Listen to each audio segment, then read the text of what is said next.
Kapásra jön? Ne gondolkozz! Jegyzet? Dehogy! Gólhelyzet! Magas ívben érkezik! Bravúros mentés kell!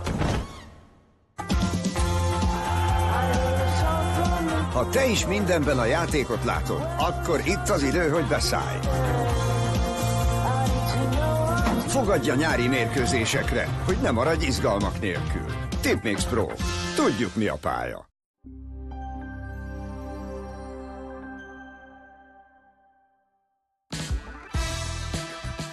Olyan számokat láttam, amit nem hittem el. Ha ez az erődés megvan, akkor itt már nem kell tovább. Ez a 4 év, és utána abba hagyom a kosárlabdát, az annyi. Csapatváltásnál nem hiszitek el, hogy még nekem is érkeznek olyan üzenetek, hogy a férjem, hogy a gyerekeim halljanak meg rákban.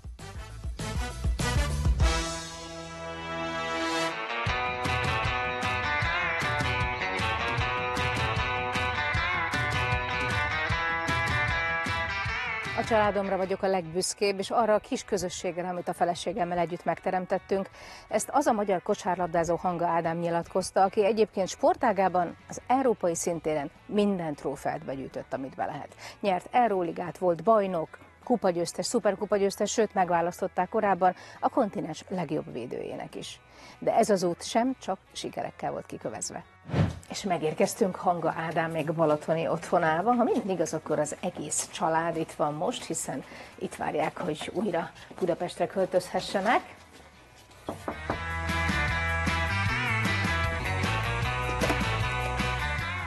Igen, sziasztok, szia Ádám, hello, szia!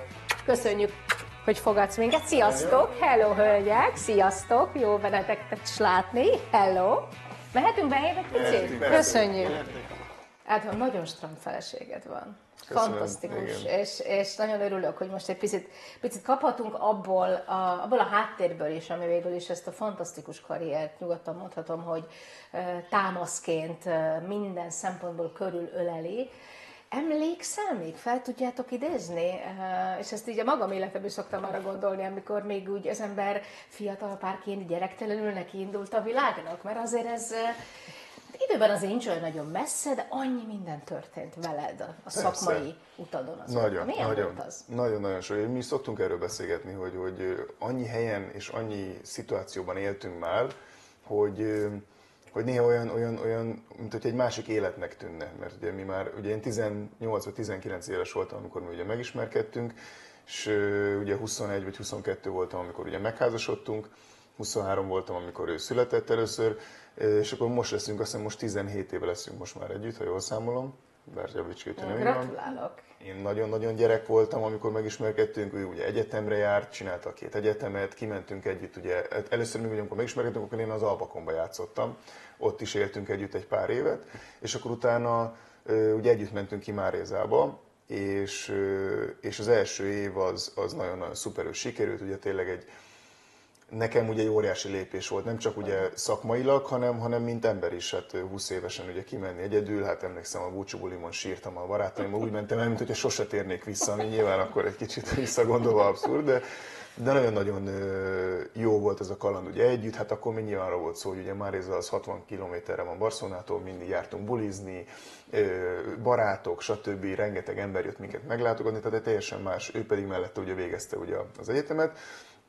És ugye rögtön az első év után én úgy gondoltam, hogy ha már ugye ez így tud működni, és tényleg ugye már akkor 4 év együtt voltunk, plusz még ugye külföldön, amikor csak magunkra vagyunk utalva, akkor ugye összeházasodtunk, és akkor neki viszont jött egy lehetősége, és egy cégnél elhelyezkedett, és akkor ugye úgy kezdtük meg a szezont, hogy tulajdonképpen távkapcsolatban, rögtön friss házasokként, én ugye Márézában, ő pedig itthon, és akkor azt hiszem minden második héten jöttél, azt hiszem hétvégén meglátogatni.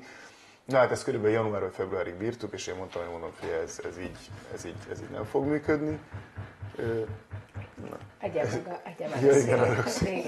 Izgatott lett a Roxy a sztorinél.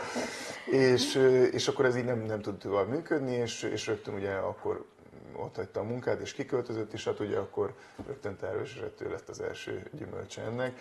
És hát tényleg rengeteg helyen, tehát Olaszországban, ugye Szerbiában, Spanyolországban különböző helyzetekben, Itt Magyarországon ugye 2-3 évente minden egyes nyarunk az arról szólt, hogy ugye költözünk, mert ugye egyre nagyobb nőtt a családunk, tehát egyre nagyobb lakásba kellett költöznünk, szóval rengeteg életszituáció, rengeteg helyzet, rengeteg utazás, rengeteg kaland, és hát még hol vagyunk még a végén, mert ugye még mindig csak fiatalok, kicsik a gyerekek, úgyhogy tényleg rengeteg élmény, nagyon sokszor visszagondolok, az olaszországi év az nekem úgy tűnik, mintha nem is tudom. Egy másik élet. Igen, egy másik élet lett. Szandra, ugye hirtelen azért az ember ezeket hallják. Egyrészt az, hogy őrületes rugalmasságot igényel ez a hozzáállás, azt szerintem nem is nagyon kell ecsetelni. Szerintem mindenki érti. Hello! Gyere ide, bocsánat. Gyere ide és ülj le. Így teljes a kép azért. Gyerekek és kutya. Ül. De amikor azt azért fel kellett mérni, ugye, hogy neked van közgazdász és jogi diplomát. Igen. Úgy by the way. Tehát, hogy azért azt úgy nem mellesleg. Egyik is elég lenne, de a kettő együtt azért az egészen komoly. És ugye volt egy kitűnő munkalehetőség. Amikor az ember fiatal, a saját életét is kezdő nőként így elkezdi mérlegelni, hogy most akkor jó, utazgatok minden hétvégén, klassz beugrani Barcelonába, még fiatalok vagyunk, felnőtlenül bulizni, minden stb. Majd visszamegyek. És aztán egyszer csak elhozni egy döntést, hogy jó, oké, akkor én most azt, amit én eddig tanultam, azt így...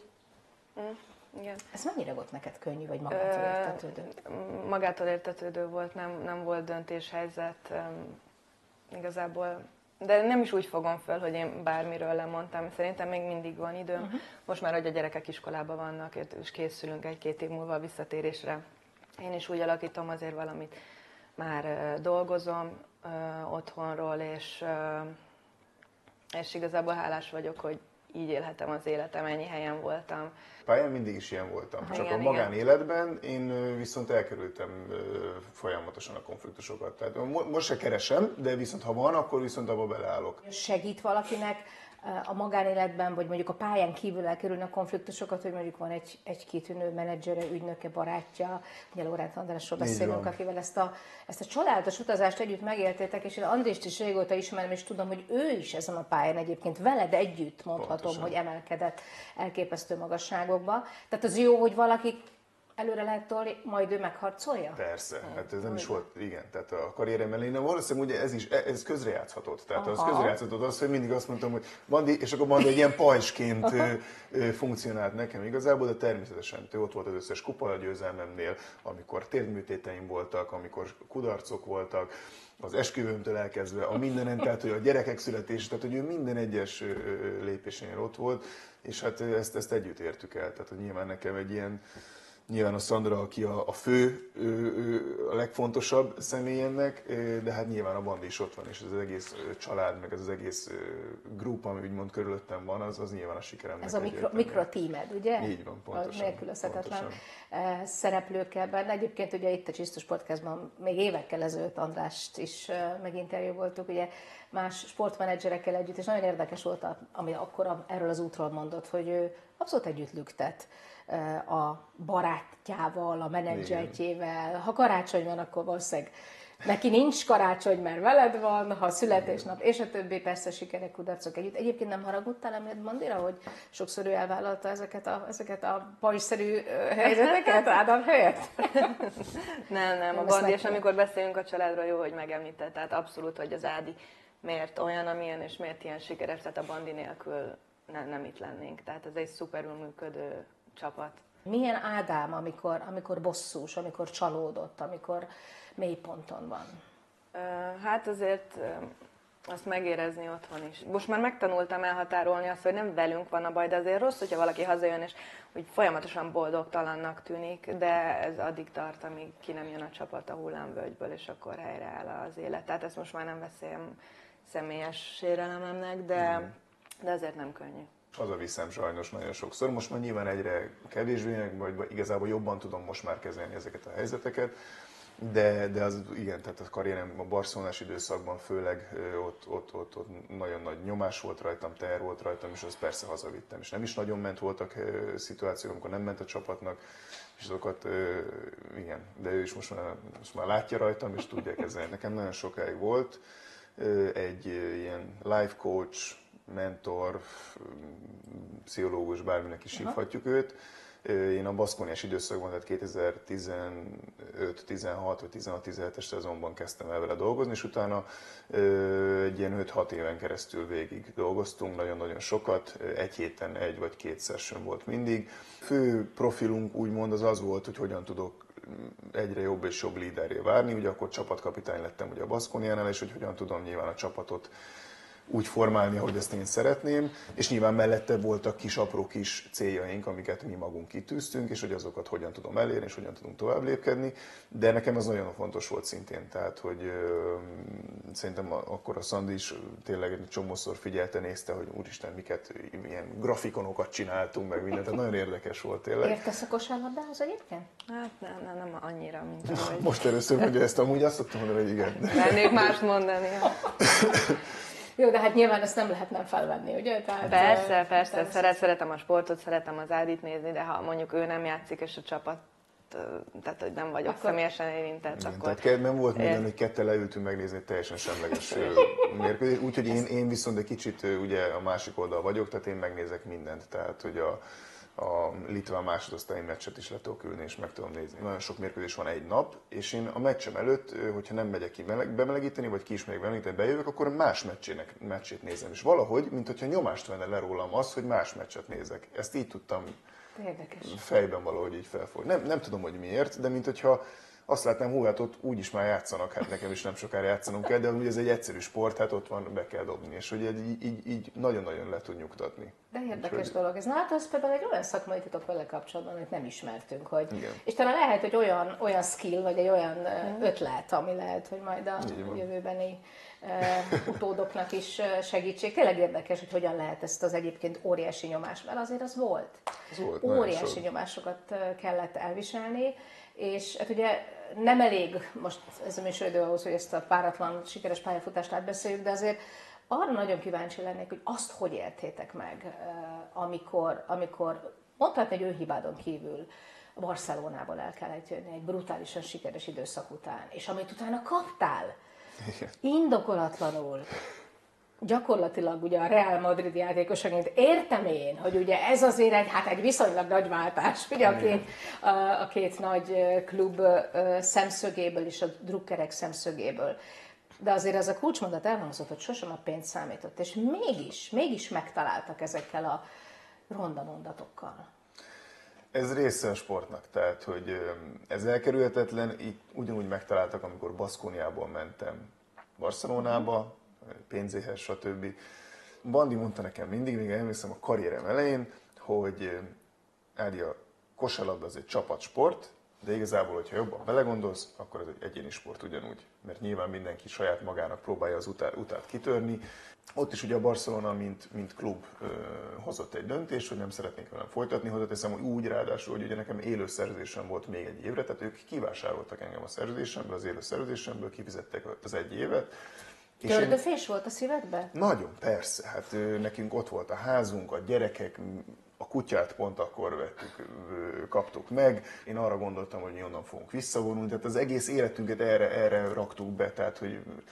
És akkor emlékszem, hogy még bementem aznap amúgy a csarnokba, pont szedegettem össze egy-két dolgot az öltözőbe, és akkor ráadásul az egyik vezető ott volt, és akkor vele még beszélgettem, és mosolyogtunk, jó, hát akkor jó nyarat. És másnap reggel hív az ügynököm, hogy nem szeretnék veled folytatni. Hát mondom, hogyan? Hát szerződésem van. Azt mondták, hogy nem probléma, azt kivásárolnak. És akkor innen indult el, és rá pár napra... Ugye ez ilyenkor függőny lehet? Tehát ilyenkor gyakorlatilag... Hát igen, tehát akkor emlékszem, hogy kint ültünk a teraszon, akkor azért nagyon szomorúak voltunk. Az volt talán a egyik legmélyebb, akkor én is nagyon szomorú voltam. Akkor, és nekik elmondani ezt a hírt, mert most mi azért nyilván felfogjuk, őt, mi tudtuk, hogy egyszer esetleg eljöhet ez a helyzet, vagy ez a pillanat, de hát ők, emlékszem, akkor azt hiszem kocsival jöttünk haza pont együtt, akkor mindannyian, és akkor elmondtuk nekik indulás előtt, mert ugye úgy akartunk nekik elmondani, hogy valószínűleg ide már nem jövünk vissza. És akkor nyilván nagy sírás volt, akkor mi lesz, hogy lesz. De hát amikor megjött a lehetőség, hogy a Madrid, ugye arra kicsit ki kellett várni, voltak olyan lehetőségeink, ami anyagilag is, meg rögtön is ott voltak, de hát amikor bejött az a lehetőség, hogy egy olyan csapathoz mehetek, akinek ugyanúgy ott van a lehetőség, hogy megnyerje az Euroligát, akkor nem volt És kérdés. egy kicsit fricskázhatok, ugye? Mert azért én nem tudom, hogy ez benne volt-e, de na. Nem, amúgy abban a pillanatban nem. Tehát nekem tényleg a fő célom az volt, hogy melyik az a csapat, amelyik Euroligát tud nyerni. És hát nyilván ráadásul még az a szerencsé, hogy még ez Spanyolországon belül is van, aztán persze abban a pillanatban, amikor alá lett írva a szerződés, és amikor rögtön rá 2 hónapra kisétáltam a parketra Real Madrid játékosként a Barcelona elleni Supercopa döntőn, és megvertük őket, és oda mentem és kezet fogtam minden egyes edzővel és játékossal, na az már viszont persze, akkor viszont ugye a kompetitív szellem benne van, és az és nagyon hát jó esett. olyankor mi gördül le? Tehát Hát hol akkor bizsereg olyankor? Akkor nagyon, hát akkor oda mentem az edző, és mondtam neki, hogy köszönöm. De hát nyilván ugye szarkasztikusan próbáltam ugye ezt a köszönömet ugye átadni. Ez hát az a legjobb időszak volt. Tehát a madridi időszak ebből a szempontból persze, és hát annyiszor sikerült nekem amúgy a Barca alá, tényleg ugye 2-szer kivertük őket az Euroligában, szuperkupát nyertünk ellenük 2-szer, bajnokságot nyertünk ellenük, és hát megnyertem az Euroligát, úgyhogy a Barcelona azóta se nyerte meg ugye az Euroligát, úgyhogy hát ez egy dupla fricska az én karrieremben. Abszolút, szerintem az volt az ő sikertelenségüknek a napja, amikor téged elengedtek. Valószínűleg az volt az a pillanat, és még a mai napig is tart ez a hosszú, nagy valószínűséggel. És te ezeket a döbbenetesen mély pontokat hogy éled meg? Mert ugye amikor az ember saját maga is szívesen elsírná magát, akkor közben azért támaszt. Igen, az a pár nap, nem is pár nap, hát hosszú hetek, amikor már tudjuk, hogy nem maradunk, és hova megyünk, az viszont nehéz. Pláne, hogy mielőtt a Madrid egyáltalán szóba került, itt Oroszországról beszéltünk úgy, hogy egy 2 éves ellenállás után végül lett egy kutyánk, és pont ezért nem akartam belemenni, mert mi van, ha nem itt élünk, és amikor gondoltuk, hogy majd a fagyhalába kell sétáltatni, egyáltalán hogy utaz, szóval az szörnyű volt, és akkor előjön rosszabb pillanatok, hogy látod, ezért nem kellett volna kutya, hogy már minden a te hibád, majd miért nem hallgattál rám, és egyébként egy... Jogosan amúgy, természetesen. Szóval igen. Szóval nehéz. Hogy úgy mondjam, amekkora örömforrás, annyira a család életét értem, szóval nehezítő tényező. Az nagyon nehéz volt, és Madrid után ugyanígy, amikor nem tudtuk, hogy hova, és hát ugye Belgrád se indult egyszerűen. Igen. De azt meg azt hallottam, hogy az meg annyira jól sikerült, így érzem, hogy oda mentek vissza? Imádtuk, most voltunk ott egy hetet. Vagy voltatok is? Most voltunk, így van, imádtuk. Az egyik legjobb évünk, az szuper volt. Rengeteg barátot szereztünk, tényleg. Milyen fordulatokat hoznám ezek a régen? Hát az Ájlár ugye most azért is mentünk, a fő oka amúgy azért, hogy visszamentünk, az azért, mert neki van egy olyan barátnője, akivel ott egy iskolába járt, és ők egész évben most ugye, amíg itt kint voltunk Barcelonában, tartották a kapcsolatot, és most ott volt náluk, és akkor volt 2 vagy 3 nap sleepover, és egész nap együtt. Tudhatjuk a barátnő nevét? Xenia. Aha. És jobban vagytok? Klassz volt újra látni? Igen. Azt elhiszem. Nálunk is volt Barcelonában még októberben, és akkor visszahívtak engem. Ó, de jó, akkor ez egy ilyen családi oda-vissza ismerés. Hihetetlen, nem? Tehát, hogy az ember nem tudja, hogy egy ilyen újabb challenge, egy ilyen újabb komplett családi elköltöztetés végül is mit hoz. Igen, és ebből is azt tanulja az ember, hogy talán legközelebb nem kell így kétségbe esni, mert még a legrosszabbnak tűnő opció is milyen jól kisülhet. De hát valószínűleg azért, mert azért alapvetően ti ott vagytok otthon, ahol együtt vagytok, nem? Ez így van. Itt például... Mondjuk elhangzott az is, bocsánat, hogy ha Oroszországban, oda nem megyünk. És hát ugye ez mekkora szerencse, mert ugye ez pont úgy volt, ez a háború előtt volt. Tehát, hogy, és ott volt egy 3 éves garantált szerződés, ott volt az asztalon. És gondolom, hogy viszonylag jó feltételekkel, így van, hát dupla annyi pénzért igazából, mint amennyit a Madridnál keresettem volna, de hát ugye mondtuk, hogy jó, akkor, és akkor ők még vártak is rám, tehát azt mondták, hogy nem baj, kivárunk addig, amíg, és akkor abban a 2-3 hét, és akkor a Madrid, mert a Madrid meg nem hitte el, hogy én tényleg kiléptem a szerződésemből, vagy kiraktak engem a szerződésemből Barcelonában, tehát meg kellett várni, meg a Barcelona átküldött nekem egy igazolást, hogy ők felfüggesztették, vagy kiléptek a szerződésemből, azt elküldtem a Madridnak, és akkor a Madrid elhitte, és akkor ők küldték nekem a szerződést, úgyhogy ez így volt. Hát ott nagyon nagy öröm volt, így van, az azért egy... Nem sok alvás lehetett azokban a hetekben még. Nem. De talán még ez sokkal stresszesebb volt amúgy, amikor a Baskonia és NBA közötti volt, nekem az volt a legstresszesebb. Azt olvastam, hogy tulajdonképpen az egy olyan időszak volt, hogy toporogtak, hogy volt egy 3-as versengés, érted, elképesztő ajánlatok, igen. És ti azt mondtátok a bandéba, hogy nem szerződünk, kivárjuk, mert megyünk Amerikába. Így van. Ott is voltam, 3 hetet ott voltam Amerikában, 2 hetet, lakásokat néztünk már, volt akkor egy dadusunk, annak már, hogy akkor milyen papírokat kellenek, zöldkártya, stb.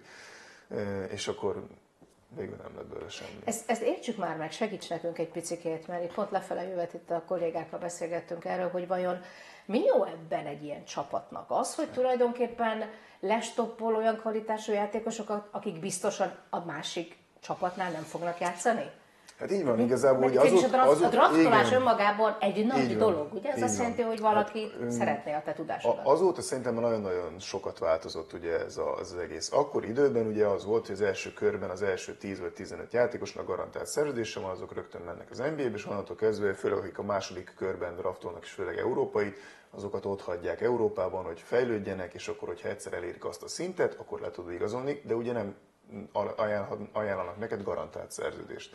És ugye én ezt így is választottam ezt az utat, Marézába kezdtem, mentem a Baszkóniába, és Baszkóniába ugye ott maradt voltam az utolsó évemben, hogy akkor lettem évvédőjátékosa, stb.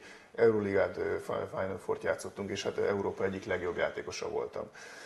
És ugye akkor egész szezonban engem látogattak, jöttek, emlékszem Szandinak ajándékokat hoztak, éttermekbe vittek minket. Tehát a teljes kényeztető, amerikai álom. Ugye a nagy show business. Óriási e-maileket kaptam meccs után, elemzéseket mondták, hogy ne írjuk alá szerződést. Ugye akkor már nekem januárban, februárban, és hát ugye akkor olyan összegekről beszéltünk, hogy akkor nekem még nem Euroliga szintű szerződésem volt, ugye akkor egy hosszú 4 éves szerződésnek az utolsó évében voltam, és hát olyan számokat láttam, amit nem hittem el. Hát mondom, mondom, ez a szerződés megvan, akkor itt már nem kell tovább, ez a 4 év, és utána abba hagyom a kosárlabdát, az annyi.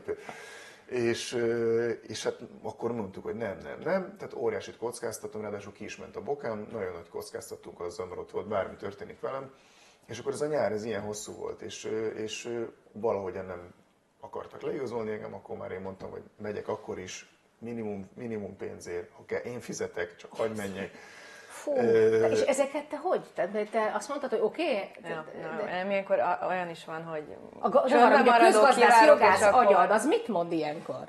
Ez már olyan hülyeség, olyan hogy ilyenkor csöndben maradok, és akkor tudom, hogy majd magához tér, tehát ilyenbe bele se megyek. Igen, de már ilyen gondolatok voltak akkor a fejemben. No, de érthető, te se komolyan gondolod, úgyhogy nem is kell nem, persze, csak ugye nekem akkor tehát nekem annyira az én fejemben megvolt az, hogy NBA, és minden mást kizártam, hogy azt egy óriási kudarcnak éltem meg. És akkor ugye emlékszem, hogy a Barca szerződést így írtam el, hogy most a FC Barcelona, tehát hogy ami nyilván persze, nonsense, mert mennyire vágyik az ember. De hát nyilván az volt a fókusz, azt akartam, és ez nem sikerült. És ezt így éltem meg. És akkor onnan ki kellett magadat azért úgy lelkileg kaparászni? Nem, rögtön utána az volt a szerencsé, hogy amúgy abban a pillanatban, hogy elállítom a Barcelonához, akkor az volt a 2017-es Európa-bajnokság volt a magyar válogatottal, ugye, amire kijutottunk. Bizony, és az viszont az életem egyik legnagyobb élménye volt. És az annyit adott nekem mindenhogyan, kosárlabdailag minden, ez egy óriási élmény volt számomra, hogy 50 év után ott voltunk végre az Európa-bajnokságon, nyertünk és tovább jutottunk. Szóval ez egy óriási élmény volt, és akkor onnan mentem vissza a Barszához, és akkor meg ugye... Ádám, ha már szóba hoztad akkor, mert ugye 2025. januárjában lemondtad végül a válogatottságot, de azért egy pár szót szenteljünk szerintem ennek az időszaknak, mert így, ahogy mondod, tehát azért nyilván a te tudásod, az a tapasztalat, a te vezéregyéniséged, az elengedhetetlen volt valóban egy fél évszázadot követően, de ott legyen a magyar csapat. Így van, hát hogy élted meg a válogatottságot önmagában? Hát az utolsó éveket már itt nehezen, főleg az utolsó 1-2 évet ott, mert ugye nekem azért nyilván fizikálisan ez nagyon nehéz volt. Ugye egy pár évvel ezelőtt, ugye ez 5-7 évvel ezelőtt, pont ott a 2010-es Európa-bajnokság után ugye megváltoztatták a szabályt, és ugye átrakták, hogy szezon közben lettek ugye ezek a selejtező sorozatok, ami nyilván nekem nem segített. Egyrésztről azért nem, mert nagyon sokáig nem is tudtam jönni, ugye, mert az euróligás játékosokat nem engedték el. Másrésztről most az utolsó évben, amikor meg el tudtam jönni, akkor meg még rosszabb volt, mert igazából egy kupa döntő után estem be nagyon-nagyon hosszú utazás és nagyon nagy fáradtságok után, és hát nyilván nem bírta már a szervezetem. Tehát utána minden egyes alkalommal statisztikailag megmutatták nekem, hoztak nekem egy ilyen, egyszerűen az Özden egy ilyen lapot, megmutatták, hogy figyelj, ezek a számaid, miután visszajöttél a válogatottól. És hát nyilván óriási esés volt, mind az edzés munkában, mind mindenben, és ott kellett hoznom egy döntést, de hát nyilván engem nagyon-nagyon sok támadás ért az elmúlt időszakban ugye a válogatott miatt, de pontosan azért, mert nem voltam ott ugye ez alatt az időszak, az a 2-3 vagy 4 éves időszak alatt.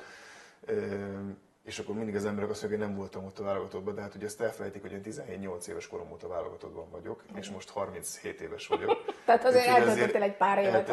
Eltöltöttem egy pár évet, és volt egy 4 térműtétem is közte. És meg kellett hoznom ezt a döntést, pontosan azért, hogy itt tudjak lenni, hogy még egy fókusz, azt érzem, hogy a karrierem vége felé nem kell annyi fókusznak lennie, és még persze fiatalon még meg lehetett, hogy a válogatott, a család, meg a klubcsapat, meg még a barátok, meg még a buli, meg a nem tudom micsoda, de most már ugye egyre inkább próbálom ezeket leszűkíteni, így van, hogy egyre kevesebb olyan fókusz legyen, és azokra viszont, amiket megtartok, azokra viszont sokkal nagyobb energiát tudok fektetni. És hát nyilván választanom kellett, úgy éreztem, hogy a válogatott ez egy olyan döntés volt, ami nagyon nehéz volt, de mindezek mellett viszont egy könnyű döntés is volt, mert szerintem elértem abba a korba, hogy se a válogatott nem profitál, se pedig én nem profitálok, és szerintem ez így mindenkinek a legjobb. Ez egy korrekt döntés. Én így van, hát, és nyilván, hogy hiányozni fog, persze. Hát tehetném, akkor 50 éves korom ide játszanék is, de nem lehet. Meg ugyanúgy nyilván minden hiányzik ebből. Hogy viseled, amikor bántják Ádámot? Hát nehéz, én jobban felháborodom szerintem. És például a válogatottal kapcsolatban azért olyan is eszembe jut fiatalon, amikor azt kiabálják neki, hogy sose leszel magyar, és azt én elég... Picskamitogató. Igen. De csapatváltásnál nem hiszitek el, hogy még nekem is érkeznek patkányok, és olyan üzenetek, hogy a férjem, hogy a gyerekeim halljanak meg rákban, tehát ezt kimondani is fáj, csak hogy legyen egy elképzelésetek, hogy és még azt, hogy ezt neki, azt se értem meg. Tehát, hogy nekem mi közöm van ehhez, szóval milyen emberek ezek? Ez nagyon kemény, ehhez nem is tudom, milyen lelki pajzsot kell. Igen, én ezt rosszul viselem, hát annyi, hogy nem olvasom és nem figyelek. És már tudod, vagy ezt tanulnod kellett, hogy ezeket ne olvasom? Mert nyilván az ember, amikor az első éneket megkapja, amikor a férje elkezd komoly szerepet játszani egy csapatban, és fölkelti a figyelmet maga körül, gondolom, akkor jönnek a jó és a rossz akarók is kéretlenül természetesen. Tehát valahogy van egy ilyen első élmény, amikor az ember ezt így elkezdi feldolgozni, te jó ég, hát mi...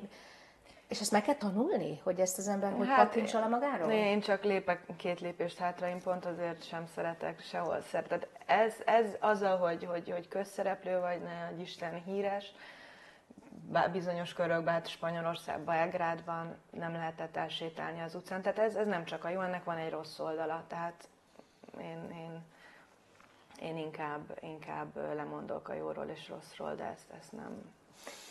És önmagában valóban ez a kitettség, most nem tudom, hogy a közösségi médiában Ádám mennyire aktív, vagy nyilván bizonyos szempontból kell, meg hát van is, de te ezt figyeled, vagy követed, vagy részt vállalsz ebbe, vagy ettől teljesen távol tartod magad? Nem, hát a időm se lenne, ha akarnék sem. Mondjuk elviszem azért majd egy kis dolgot.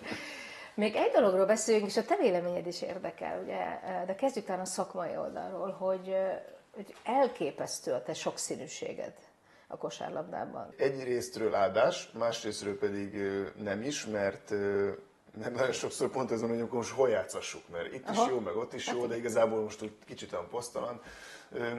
Én szerintem abból adódik, hogy ugye gyerekként, meg amikor az egész karrierem kezdődött, akkor nagyon sok poszton játszottam akkor is, tehát nagyon sokszor beraktak engem irányítóként, nagyon sokszor 2-es, 3-as, és van egy ilyen gondolat az európai kosárlabdának, hogy igazából én 3-as posztos játékos vagyok, mert ugye a Baskóniában, amikor leraktam úgymond a névjegyemet az európai kosárlabdában, akkor ezen a poszton játszottam végig az egész szezonban.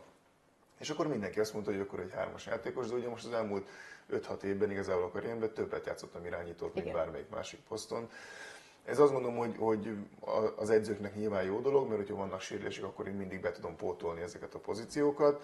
Nekem nem feltétlenül annyira jó, mert sosem tudom megszokni hogy most akkor mit játszok, de mindezek mellett viszont meg élvezhető is, mert nem egy unalmas dolog, hogy akkor mindig ugyanazt kell játszanom, hanem egy kicsit ilyen változatos az egész. Főleg ugye most itt a Badalonánál, ahol rengeteg új feladatom van, mert nyilván itt rengeteg fiatal csapattársam van, őket mentorálni kell, segíteni kell őket, tehát egy teljesen más fejjel és teljesen más mentalitással kell itt most már ott lenni a csapatnál, de élvezem ezek is új dolgok, és tanulok bele. Szerinted ez minek köszönhető, hogy ennyire alkalmazkodó képes a pályán, hogy ennyire sokszínű? Azt nem tudom, minek köszönhető, de biztos, hogy ez a kulcs. Tehát, hogy gyakorlatilag mindig oda idomul, vagy ahhoz idomulom éppen a feladatnál. Igen. Ez lehet egyébként ennek a hosszú és sikeres karriernek szerinted az egyik titka?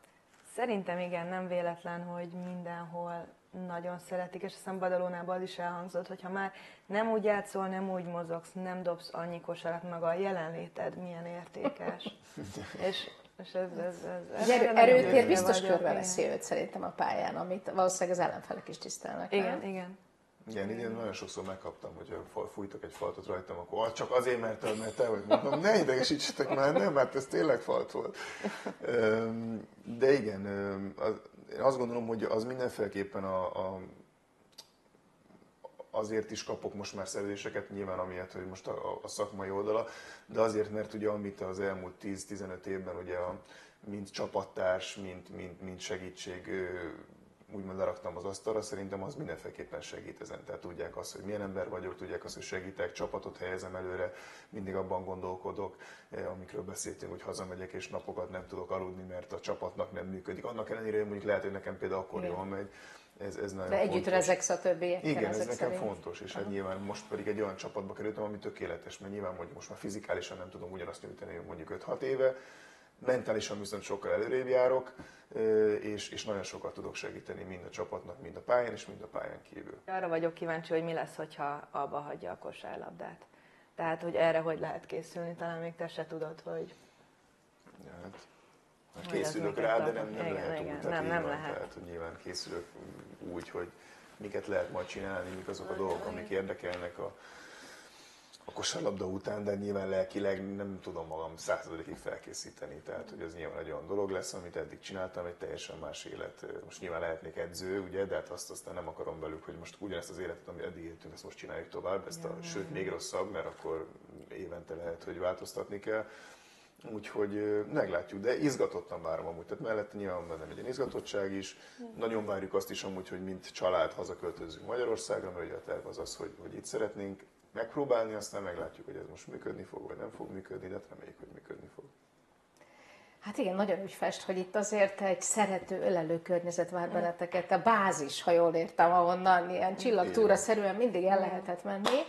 Úgyhogy most engedjétek meg, hogy akkor egy kicsit ezen a környéken veletek együtt szétnézzünk. Ez a második otthon bizonyos szempontból? Vagy, van, igen, hát ő gyerekkorában itt nőtt föl szinte, tehát ő minden nyarat itt töltött, én pedig nekem egy gyerekkori barátaim, csapattársaim szintén itt nőttek föl, és akkor onnan is ismerjük egymást, mert ugye ez a közös barát, és mi tényleg nagyon-nagyon régóta ide lejárunk, neki ugye a nagypapádnak itt volt, azt meséld el. Igen, a újságíródőlőbe, a Vándor Kálmán.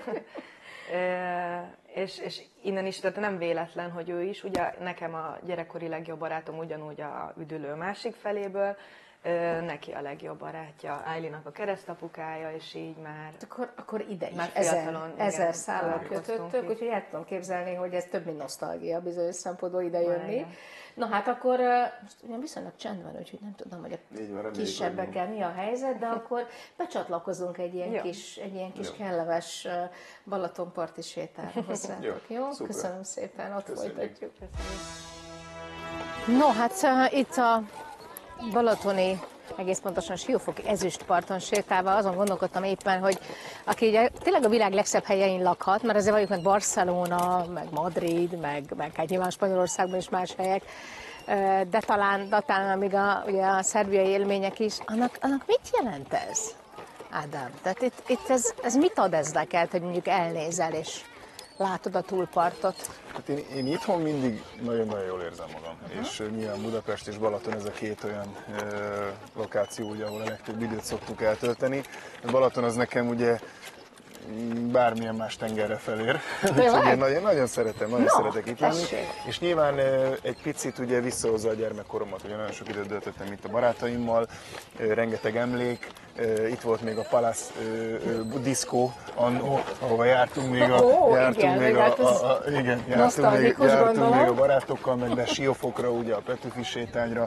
Nagyon-nagyon sok emlékem van, és hát nyilván a Szandának pedig ugyanúgy ugye a gyerekkorából azért rengeteg emléket hordoz, és hát így ráadásul van egy önérzésem, hogy a gyerekek is mindig itt sokkal nyugodtabbak, tehát sokkal jobban el vannak engedve, itt mehetnek maguktól nagyjából, főleg a két lányok igazából már szinte azt mondom, hogy önjáróak. Ha már itt tartunk, és persze nyilván egy picit átvételtelenbe is kérdezem, mert azért mondtad, Szandi, és nagyon megfogott engem, amit mondtál arról, hogy nyilván, hogy esik az embernek, hogyha a férjét bántják, és néha ezek milyen alantasak. Ugye megnéztem ezt a 3 gyönyörű gyereket, mind a 3 teljesen különböző karakter. Mennyire könnyű vagy nehéz, akár egy Európa vagy egy ilyen közegben nevelni a gyerekeiteket? Ami kicsik voltak, könnyű volt.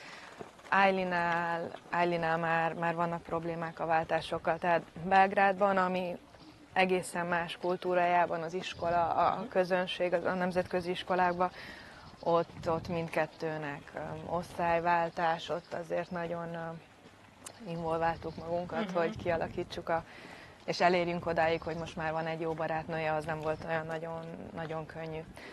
Szóval ennek is megvannak talán a nehézségei, de örülök neki, hogy olyan gyerekek lesznek, akik tudják majd az akadályokat venni. Sok olyan családot ismerek én is, akik ugyanabban a óvodában, suliban folytatják, és akár egy költözés is már traumát okoz a gyerekeknek, legalább ők kemények lesznek ilyen szempontból. És nyelveket beszélnek, ugye? Hát, tehát azért az, hogy 3 nyelv, az azért óriási dolog, igen, nem? Igen. Amit most mind a 3, tehát ti is gyakorlatilag ugye a spanyolt, angolt, azt mondhatom, hogy teljesen anyanyelvi szinten?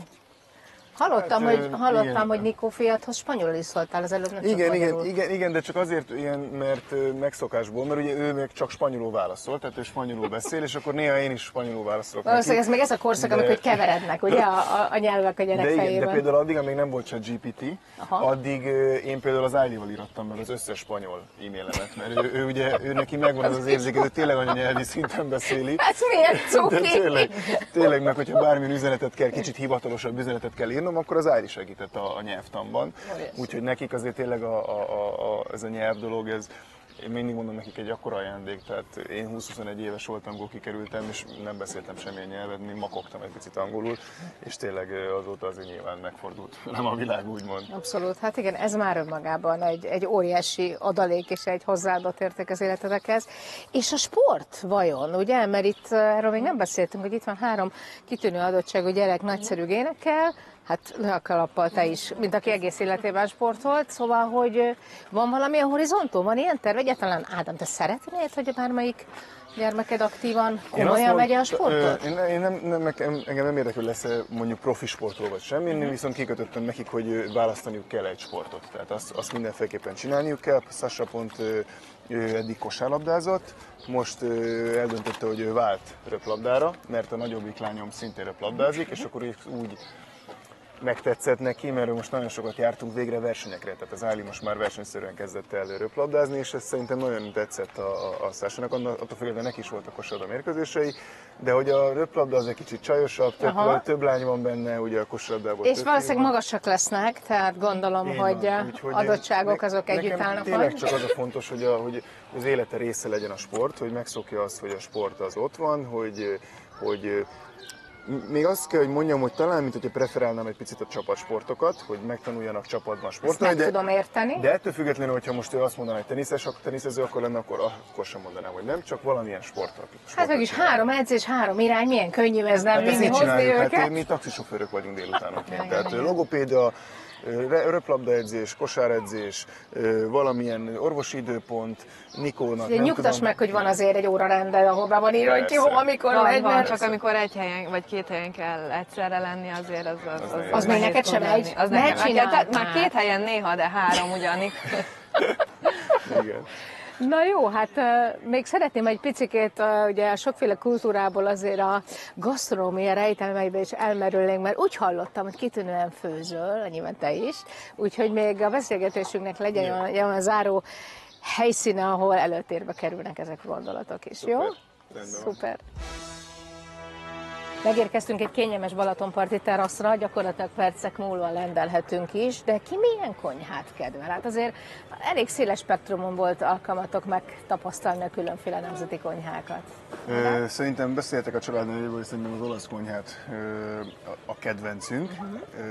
Nyilván ott ugye alapból a gyerekeknek mindig megtalálhatjuk a tésztát, vagy ugye a pizzát, és azon kívül nagyon szeretjük ugye a halakat, a különböző húsokat, úgyhogy szerintem igen, én azt mondom, hogy az olasz konyha, nem? Talán. Abszolút. A spanyol konyha, az is mediterrán ízvilág, de abban azért van eltérés. De a tapasz meg ilyenek, nem nagyon vagyunk ilyen nagyon tapaszos család. Ha már gurmézunk, akkor a lányok nagyon szeretik a sushit, és most már egyre inkább, most már nem csak a maki avokádóval, hanem most már különböző halakat is megkóstol, nem? Én csak a maki. Csak a maki teszed? Jó, de múltkor megkóstoltál egy másik sushit, De nem? nem ízlett. Nem ízlett. Hát legalább megkóstoltam. Ez egy nagyon kerek, nagyon szép, kerek családi történetet látok, amit nagyon örülök, hogy megmutathatunk, de Ádám, azért kezdjük ezt egy picikét onnan, és most már nem a beszélgetésünket kezdjük előről, de azért az, hogy te mit hozol, vagy ki mit hoz otthonról. Ugye te életed azért olyan a tekintetben nem volt könnyű, hogy te végül is édesapa nélkül nőttél fel. Ami persze vagy azt jelentheti, hogy az ember azt mondja, hogy na ezért fogom másképp csinálni, vagy van olyan család is, ahol ez egy nem túl jól sikerült minta. Én nagyon-nagyon szerencsésnek mutatom magam abból a szempontból, hogy nekem ugye nem volt apukám jelen, de ugye anyukám ott volt, valamint nekem ugye nagypapám ugye egy nagyon-nagyon meghatározó személyiség volt nekem az egész életemben, mert ő volt, aki átvette igazából az apa, az anya és mindennek a szerepét, ő volt az, aki... Ő volt rendőr, ugye? Igen, így van, ő volt rendőr, és tényleg ő volt az, aki folyamatosan vitt engem különböző mérkőzésekre, edzésekre, mindemellett nyilván ugye ő dolgozott, 48 órában folyamatosan dolgozott, végig ugye ő dolgozott 48 óra munka, 24 óra pihenés, tehát rengeteget dolgozott, ugye, hogy tudja támogatni igazából az én sportkarrieremet, mert a kosárlabdacipő akkor sem volt olcsóbb. Úgyhogy nekem nagyon-nagyon szerencsésém volt az, hogy ott volt az életemben, és ő támogatott engem. Egy pár éve, 4 év vagy 5 évvel ezelőtt elveszítettük őt, de ő tényleg nélküle nem tartanék ott, ahol most vagyok, az biztos. És akkor így a női karakterek a családodban, ugye édesanyád, nagymamád, akik ugye most a közelmúltban látogattál, ők mennyire voltak tényleg abszolút kötő erőt jelentő szereplői az életemben? Nagyon, hát ugye nekem nyilván az első 6-7 éves, 8 éves voltam, addig csak anyukámmal laktam, tehát ugye nekem úgy nézett ki, mindig szoktuk rajta röhögni, hogy igazából én nekem magamra raktam az összes ilyen nyakláncát, meg kirúzsoztam magam, meg nekem ez volt, ugye, mert nyilván ezt láttam, anya ezt csinálta, tehát nekem nem volt az, igen, tehát apa szerep, ugye férfi szerep az én életemben akkor nem nagyon játszott szerepet, de utána ugye nagyon sokat elkezdett ugye nyilván papám meg mamám, és akkor összeköltöztünk, és ugye Zuglóban laktunk egy kis 50 méteres is lakásból, 4-en laktunk, és akkor onnantól kezdve igazából nyilván a mama meg az anyu, mama is dolgozott ugyanúgy, takarítani járt, meg vasalni, és hát nyilván nem elég szerény körülmények között éltünk azért az életemnek az első 2 évben, azt kell mondjam, hogy azért ki voltak számolva minden egyes dolog, de mindezek mellett soha nem kellett nélkülöznem semmit. Tehát, hogy szerények voltunk, de rám minden egyes, ami kellett, amire szükségem volt, azt megadták nekem. Tehát volt PlayStation-ön például, ami abszurd, részletre elmentek és megvették, nem tudom, 2 éves részletre a PlayStation, de megkaptam. Szóval minden tényleg megadtak nekem, és nyilván most próbálom visszaadni, de hát a töredékét nem tudom úgy, hogy én azt érezzem, hogy ez bármikor is meg tudom hálálni ezt a szeretetet, meg azt a törődést, meg azt az odafigyelést, amit kaptam gyerekként. Szandra, milyen férj és milyen apa, Ádám? Jó, nagyon-nagyon jó apuka. Tényleg csodálatos, odafigyel. Férnek is azt mondom, hogy 10-ből 9.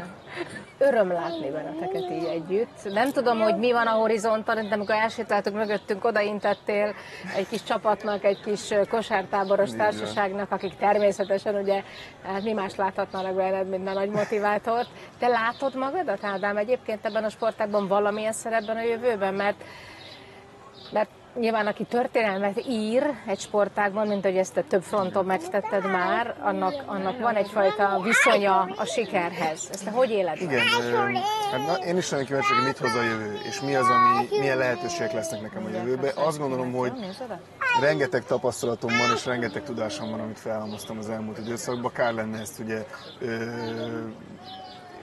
hagyni, elvészni. Szeretnék mindenféleképpen valamilyen módon, valamilyen szinten visszaadni. Most ez milyen módon lesz a jövőben, az még számomra is kérdés. De igen, hát ugye azt tervezzük, hogy itt fogunk élni Magyarországon, tehát nyilvánvalóan kézenfekvő lenne valamit ugye a magyar sportágban, és hát nyilván specifikusan a magyar kosárlabdában valamit kezdeni, de mondom ezt, meglátjuk, hogy milyen lehetőségek vannak, és hát nagyon remélem, hogy ott tudok lenni, és ahogy te is említetted, ugye egy-két gyerek, és több gyereknek segíteni. Ahogy erről is beszéltünk, nem feltétlenül csak az, hogy most kosárlabda, de hogy minél többen sportoljanak, mert az fontos, szerintem fontos része kell legyen az életnek, és egy tök egészséges dolog, és tök jó, én nagyon-nagyon szeretem, és szeretem látni az embereket, most például reggel, amikor itt sétáltunk, nem, tegnap este, amikor bicikliztünk hazafele, nagyon-nagyon cuki volt, láttunk hát szerintem ilyen 7-8 éves gyereket kettesbe futottak. Én ilyet még nem láttam, annyira cuki, hát ez mennyire szép, hogy este... Nem cuki? Mi a cuki? Sasa, mi a cuki akkor, ha ez nem cuki? A ja, Nikó. Hát természetesen a Nikó cuki, de ez testvéred, ez így is van, jó. Ezzel a kiegyensúlyozottsággal menjetek tovább egy következő életszakaszra, és hát, hogy hasznosíthassuk azt a sok-sok tapasztalatot, amit örömként megélhettünk a szurkolói oldalon. Nagyon szépen köszönöm. Hanga Ádám fantasztikus karrierje és kiegyensúlyozott családi élete közötti balansz szerintem rendkívül inspiráló történet, úgyhogy ezért és ilyenekért érdemes bekövetni a csatornámat. Már ott vagyunk a közösségi felületeken túl, a TikTokon is. Várlak benneteket vissza újra itt a Csisztus Podcastban. Sziasztok!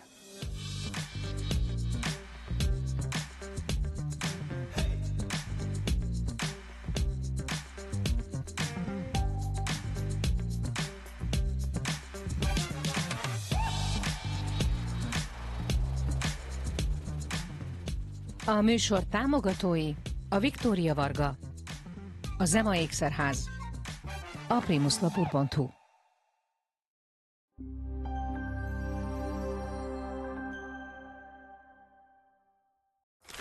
Kapásra jön? Ne gondolkozz!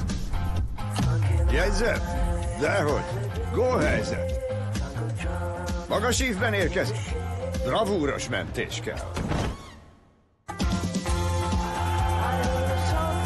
Ha te is mindenben a játékot látod, akkor itt az idő, hogy beszállj. Fogadj a nyári mérkőzésekre, hogy ne maradj izgalmak nélkül. Tipmix Pro. Tudjuk, mi a pálya.